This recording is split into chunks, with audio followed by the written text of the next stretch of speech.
ভারতের বিপক্ষে প্রথম টেস্ট জয়ের লক্ষ্য নিয়ে আগামীকাল থেকে 2 ম্যাচের সিরিজ খেলতে নামছে সফরকারী বাংলাদেশ।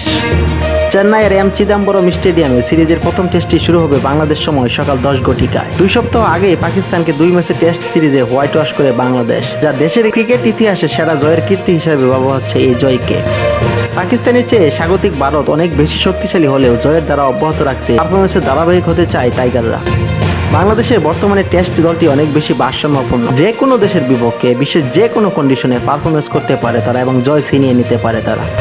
দলে সাকিব আল হাসান এবং মেহেদী হাসান মিরাজের মতো দুজন স্বীকৃত অলরাউন্ডার রয়েছে, তাদের জন্য একাদশে দুজন করে অতিরিক্ত বোলার এবং ব্যাটার নিতে পারে টাইগাররা। তবে এই মুহূর্তে দলের পেস আক্রমণের দুর্দান্ত পারফরমেন্সে সবাইকে অবাক করেছে পাকিস্তান সিরিজে নিজের গতির প্রমাণ দিয়েছেন তরুণ সেন্সেশন নাহিদ রানা। তার সাথে পেস আক্রমণে রয়েছে তাসকিন আহমেদ, হাসান মাহমুদ এবং সৈয়দ খালেদ আহমেদ।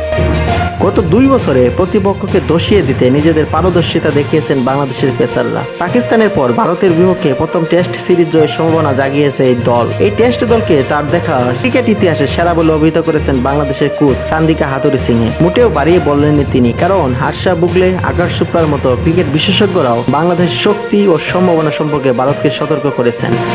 ক্রিকেট বিশেষজ্ঞদের মতে বাংলাদেশে আর সেই দল নেই যা 5 বছর আগে ছিল। বর্তমানে তাদের অলরাউন্ডার, পেস এবং ব্যাটিং ডিপার্টমেন্ট, 3টি ডিপার্টমেন্টে তারা উন্নতি করেছে। সর্বশেষ 2 ম্যাচের সিরিজে বাংলাদেশকে হোয়াইট ওয়াশ করেছিল টিম ইন্ডিয়া। এই সিরিজের 2 ম্যাচই ইনিংস ব্যবধানে এবং 2.5 দিনের মধ্যে জিতেছিল ভারত। 2 বছর আগে ঘরের মাঠে সর্বশেষ 2 ম্যাচের টেস্ট সিরিজে ভারতের কাছে হেরেছিল বাংলাদেশ। টেস্টের 5ম দিন জয়ের সম্ভাবনা জাগিয়েও শেষ পর্যন্ত 3 উইকেটে হেরে যায় টাইগাররা। এবারের সফরে যদি কোনো টেস্ট 5ম দিনে টেনে নেওয়া যায় তাহলে দলের ম্যাচ জয়ের সুযোগ থাকবে বলে আশা করেন বাংলাদেশের অধিনায়ক নাজমুল হোসেন শান্ত।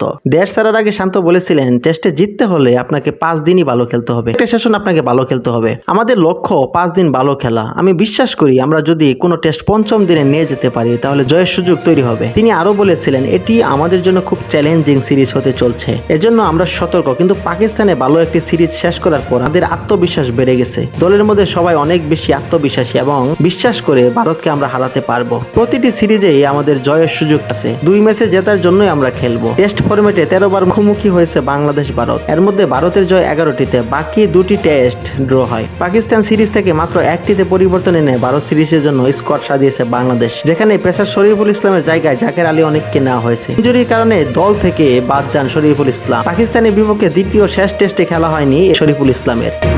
ফর্মের তুঙ্গে থাকা ভারতের বিপক্ষে প্রথম জয়ে স্বাদ নেওয়ার এটা ইশারার সুযোগ টাইগারদের সামনে। আগামীকাল শুরু হওয়া টেস্টে বাংলাদেশ কেমন করবে, বাংলাদেশের টেস্ট জয়ের সম্ভাবনা কতটুকু এবং ভারতের টেস্ট জয়ের সম্ভাবনা কতটুকু, কমেন্ট বক্সে তা অবশ্যই জানান।